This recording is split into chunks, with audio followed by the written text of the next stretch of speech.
Mr. Fraser. Yes, sir. Stephen Bacon, Lakon Media and Politics and Color. It's good seeing you. It's been a while. Oh, yeah. Tell me a little bit about how you've been doing over the last, let's say, 10 years, how things have gone. That's been at least that long since I met you. I'm 80 now. Oh. Right? All right. And I'm still in my right mind. Mm-hmm. So God is good. I am doing wonderful. Mm-hmm. And I'm alive and well and able to attend within my right mind an incredible conference like the Global Forum. This is just unbelievable, and I'm so glad to be here. I've met so many wonderful people, and it's a reunion of old friends. I was just talking to Boris and our good buddy over there is.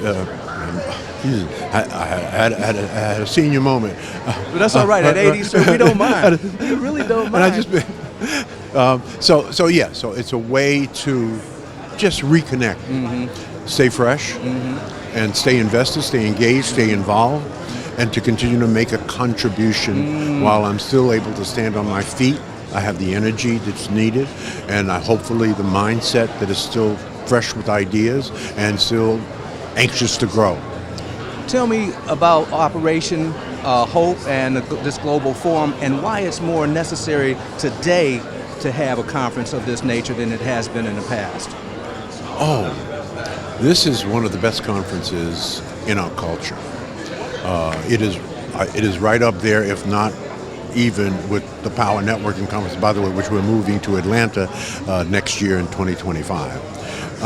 It's a way to meet people in a friendly environment of the same cultural likeness and mindset, and to share information, opportunities, and resources, which is really the fundamental reason why networking is so important. Effective networking is so important, and where we can't spend major time with minor people.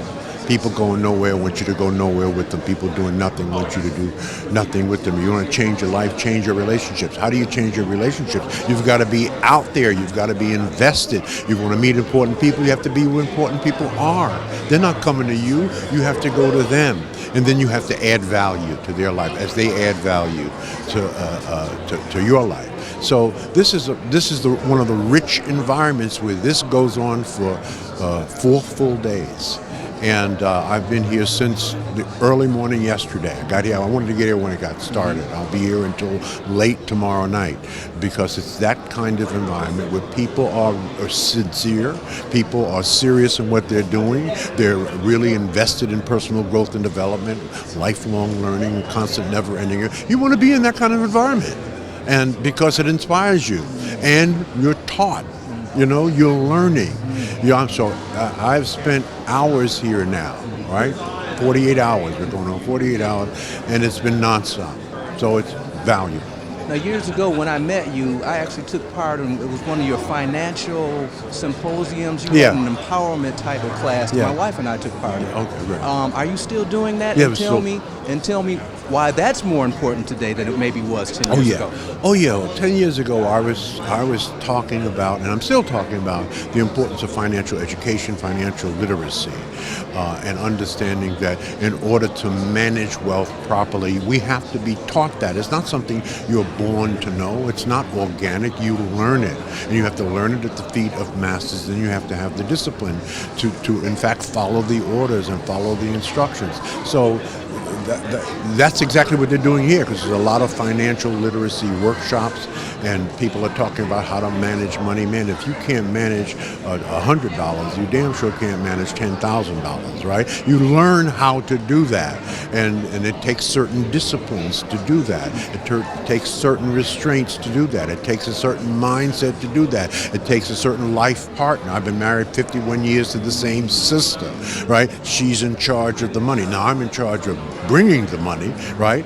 Because that's the fundamental responsibility of the black man, to provide and protect. So I'm the provider, but she is the manager of it. Do I do some oversight on that? Of course, but it's a partnership. But she submits to that leadership. She takes on that responsibility, and it's a mutual thing where we reach middle ground, but ultimately the decision is mine as the male provider, right? As it should be. That's why we're still married 51 years later. right? I understand, 51 years later. I don't normally tell people I've been married 51 years. I normally say it when they ask me, Dr. Fraser, how long have you been married? I've been married 30 incredible years, 51 total. Right. Well, Dr. Fraser, as we wrap up, just kind of tell us about anything that you think that the viewers for Politics in Color might want to hear as we move forward into 2025 with this unknown administration and what they might be bringing to the table for American people and people who look like us in particular. Can you help us wrap that up, please, sir? Yeah. I think the big thing that we ought to be talking about now, I think this is the subject du jour for black people for the 21st century, and that is the existential crisis of the black family. The existential crisis of the black family. Marriage in the black family is down to 34%, right? From 75% when we were kids, now down to 34%, right? 71% of our sisters are not married, 29% will never get married, 66% of our brothers are not married, 33% of them will never get married. Okay, so we have to fix that. 72% of our children are born out of wedlock and 80% are raised in a single-parent household. That is a mandate for extinction. We are the only people, African-American black folk, in the United States where family is not at the center of their culture. It does not exist anywhere else in the diaspora except for in the United States. It has impacted also how we build wealth, and intergenerationally transfer that wealth, because we have one working on wealth in the family and other major cultures have two. Because the marriage rates, for example, in the East Indian culture, where the average annual household income is about $124,000, what's the marriage rate? 94%, right? Second is Chinese Asians. Average household income, annual income, $109,000. What's the marriage rate? 70%.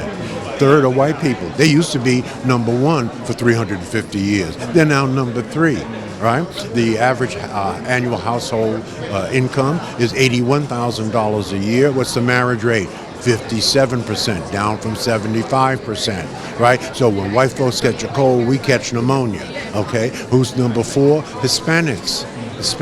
Average annual household income $62,000 a year. What's the marriage rate? 70%. We are at the bottom, right? Annual household income $54,000 a year.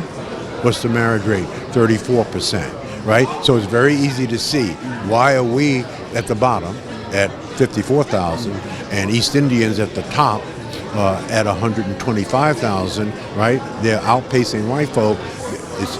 They have two working on building wealth. We have one. So we have to fix that. That's the next big conversation for us, not at every level, even politically, right? Even politically, because we have to get our legislatures to, because it needs to be fixed, and we can't do it by ourselves. We will need legislation, we will need thought leaders, we will need strategies and tactics, we will need the cooperation of the black church. There shouldn't be a black church, there's 75,000 of them in America. There shouldn't be a black church that should not have a marriage and couples ministry. A marriage and couples ministry. It's not easy. I'm not saying it's easy. If it was easy, why would God need you? It's not easy. Right? So we need help with that. So that's the next big thing.